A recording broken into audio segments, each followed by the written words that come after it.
नमस्कार, मैं हूं आपके साथ प्रगति चतुर्वेदी और आप देख रहे हैं मारू राजस्थान। तमाम बड़ी खबरों की शुरुआत करेंगे, लेकिन उससे पहले एक नजर इस वक्त की हेडलाइंस पर। संगरिया में सेवा भारती समिति की अनूठी पहल, कन्या विवाह में भात की रस्म की अदा, शादी में दहेज का सामान किया दान।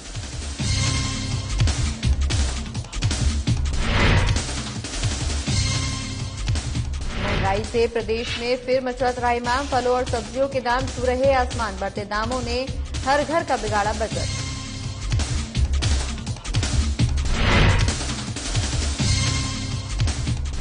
शहर में ई मित्र की दुकान को चोरों ने बनाया निशाना, दुकान में रखे हुए करीब 3000 नगद को लेकर हुए फरार, सीसीटीवी फुटेज में कैद हुआ मामला।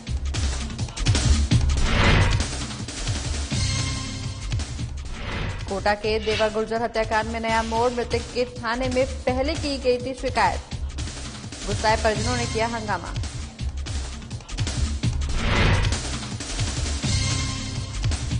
और दौसा में मृतावस्था में मिला युवक, कॉलोनी में फैली सनसनी, मामले की जांच में जुटी पुलिस।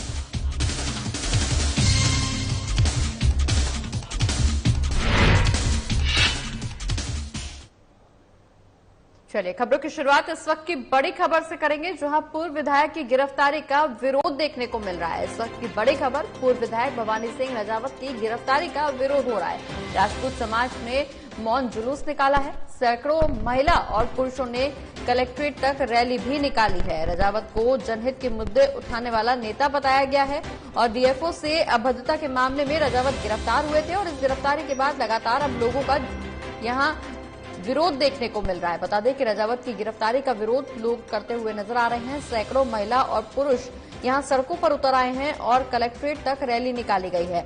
इस दौरान तमाम लोगों ने रजावत को जनहित के मुद्दे उठाने वाला नेता भी बताया है और आपको बता दें कि डीएफओ से अभद्रता करने के मामले में रजावत की गिरफ्तारी हुई थी।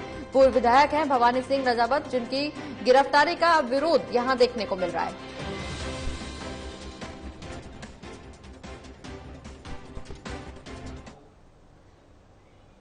बढ़ते आगे, जो परिवहन विभाग की सख्ती के बावजूद जिले में यातायात नियमों का उल्लंघन रुक नहीं रहा। खासकर ओवरलोड वाहनों के परिचालन पर अंकुश लगता हुआ नजर नहीं आ रहा है। विभाग की कार्रवाई के बाद भी शहर से लेकर नेशनल हाईवे तक ओवरलोड वाहनों का परिचालन जारी है। विभाग के अधिकारियों द्वारा कार्रवाई में जुर्माना राशि वसूलने के बाद भी ओवरलोड वाहनों का परिचालन धड़ल्ले से हो रहा है। परिवहन विभाग द्वारा वित्तीय वर्ष साल 2021 और 22 में अप्रैल से लेकर जनवरी तक 10 महीने में सिर्फ ओवरलोड वाहनों से लाखों रुपए का जुर्माना राशि वसूल किया गया था, लेकिन इस दौरान आर्थिक दंड के बावजूद ऐसे ओवरलोड वाहनों के परिचालन पर रोक नहीं लग पा रही है। इससे अंदाजा ये लगाया जा सकता है कि ओवरलोड वाहन चालक जुर्माना की राशि से कई गुना मुनाफा ओवरलोडिंग के माध्यम से कमा रहे हैं।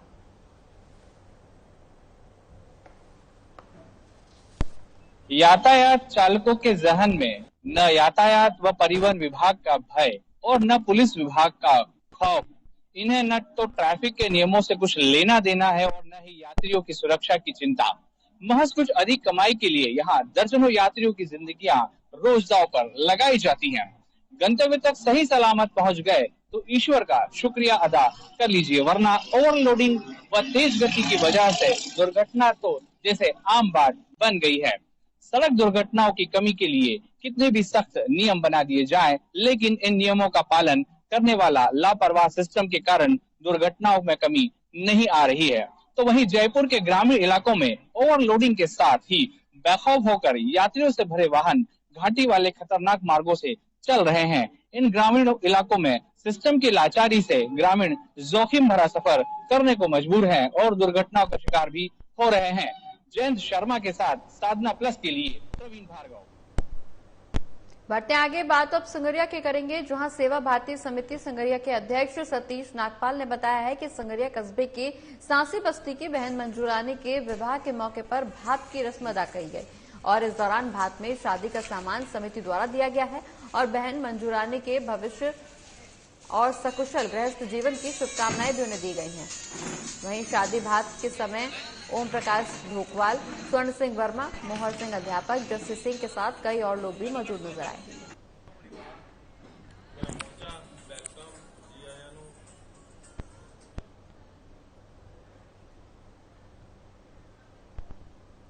वहीं जयपुर सहित देश के कई हिस्सों में नवरात्र के दौरान फलों और सब्जियों के दाम अब आसमान छूने लगे हैं। खासकर हरी सब्जियों के दाम में तो पिछले 2 से 3 दिनों में काफी उछाल देखने को भी मिला है। फलों और सब्जियों के बढ़ते दामों ने हर घर के बजट को बिगाड़ दिया है।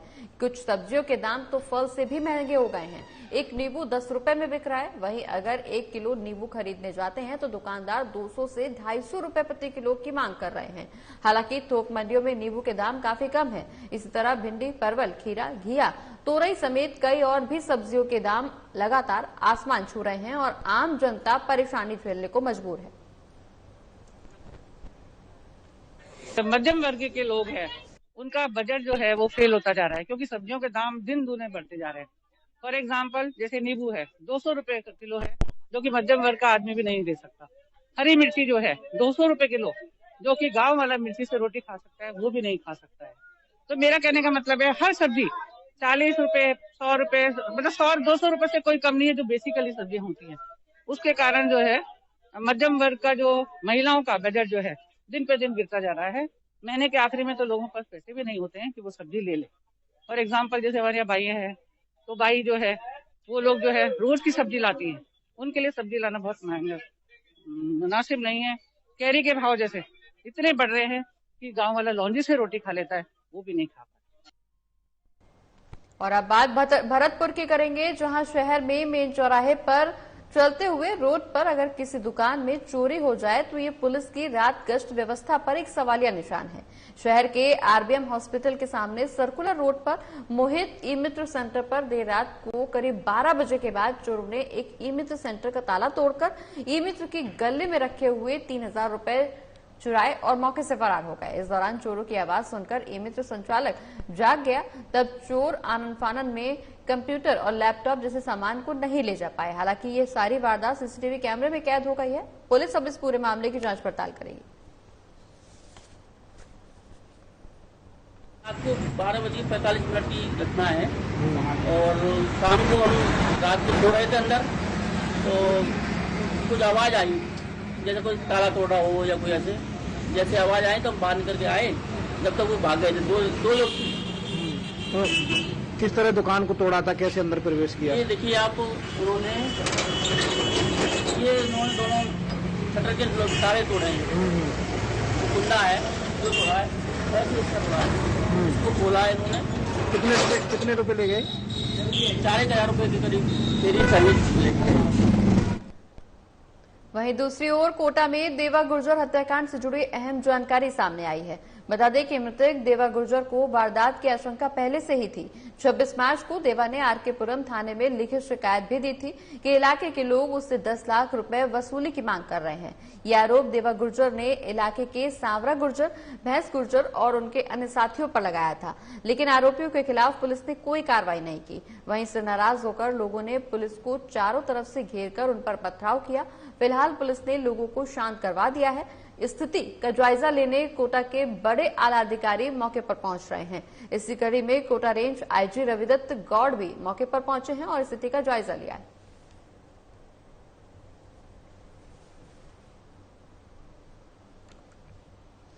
तो देवा गुर्जर हत्याकांड में नया मोड़ आया है। आपको बता दें कि मृतक ने थाने में पहले ही शिकायत की थी और अब गुस्साए परिजनों ने हंगामा भी किया है। ये तस्वीरें कोटा की, जहां स्थिति की गंभीरता को समझते हुए कोटा रेंज के आईजी रविदत्त गौड़ भी मौके पर पहुंचे हैं और स्थिति का जायजा भी ले रहे हैं। मौके पर भारी पुलिस बल की तैनाती भी की गई है।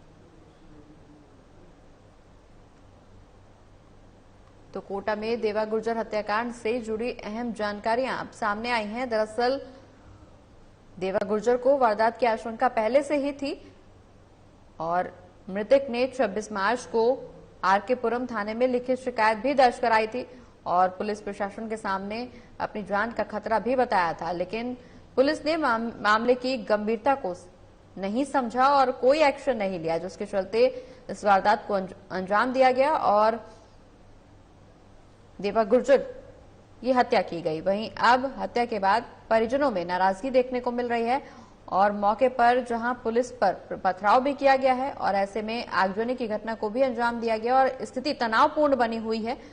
और मामले की गंभीरता को देखते हुए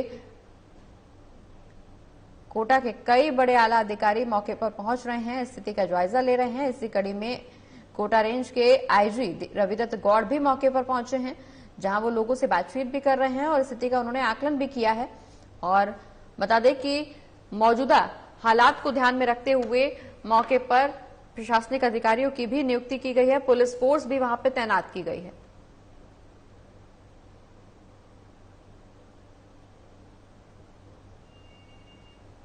वहीं दौसा शहर के गणेश नगर इलाके में स्थित एक मकान में बुधवार की सुबह एक युवक मृत अवस्था में पाया गया। इसकी जानकारी मिलने पर दौसा पुलिस मौके पर पहुंची और घटना स्थल का मौका मुआयना किया।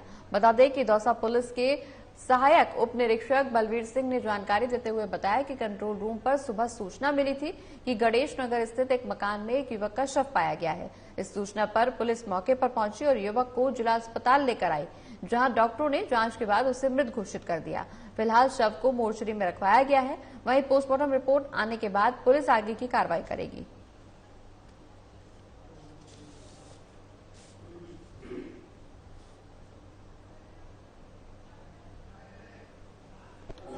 सूचना देगी गणेश नगर में संतोष नांद्री के मकान में कोई लड़का खत्म हो गया। पिछला तो पूछा या देखा तो छत पे ये सोया हुआ था, उसको लेके आए, यहाँ डॉक्टर साहब ने घोषित कर दिया, मोचने में सब हो रहे जैसे रिपोर्ट है करो।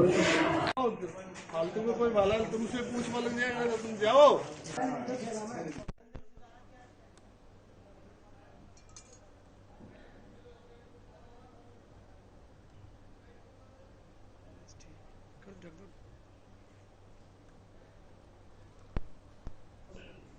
और इसी के साथ मारो राजस्थान में फिलहाल इतना ही। मुझे दीजिए इजाजत, नमस्कार।